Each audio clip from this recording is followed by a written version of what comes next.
Hello বন্ধুরা, আসসালামু আলাইকুম। কেমন আছেন? আশা করি ভালোই আছেন। আপনাদের দোয়ায় আমিও ভালো আছি। কেমন ঈদের দিন কাটলো? আমি রান্নার ভিডিও দিতে পারতেছি না। আজকে আমি ঈদের পরের দিনে এই পোলাওটা রান্না করলাম, মোরগ পোলাও। তো কেমন করে রান্না করি সঙ্গেই থাকুন। মাংস মশলা দেওয়া দেখায়নি। এই তো মুরগির মাংস কষানো হচ্ছে। আজকে মোরগ পোলাও রান্না করব। এই তো মাংস রান্না হয়ে গেছে। এখন পানি গরম করে নিব, নিয়ে ঢেলে দিব। পানি গরম দিব পোলাতে রান্না করার জন্য। এই তো পানি গরম হয়ে গেছে, পোলার মধ্যে দিব। এই তো পোলার চাল।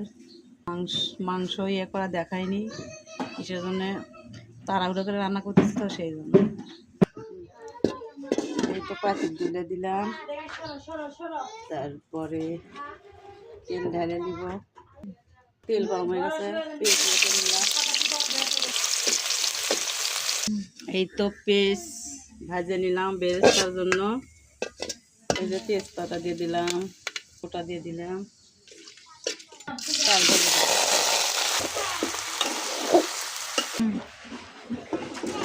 এই তো এর মধ্যে ঢালে দিলাম, কিসের জন্য ওটা বেশি হয়ে গেছে।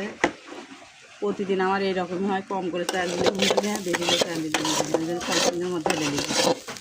সামান্য একটু আদা বাটা রসুন বাটা দিয়ে দিলাম, স্বাদটা বেশি লাগবে। একটু লবণ দিয়ে দিলাম।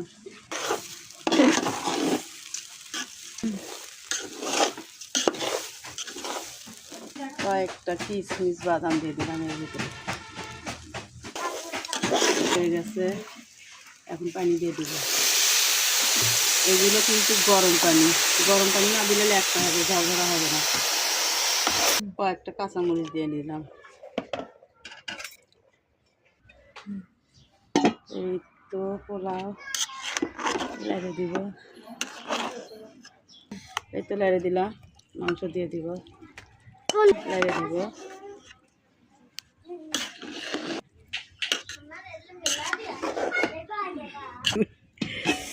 এই তো হয়ে গেছে।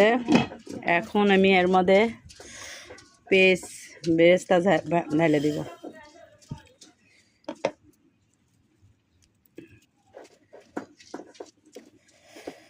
কেমন হয়েছে অবশ্যই কমেন্ট করে জানাবেন। আর কেমন কালারটা সুন্দর আছে, এইভাবে রান্না করে খেয়ে দেখেন। আমি মাংস রান্না করার ভিডিওটাতে দিতে পারিনি। তো ভালো থাকবেন, সুস্থ থাকবেন, দোয়া করি। আসসালামু আলাইকুম, খোদা হাফেজ।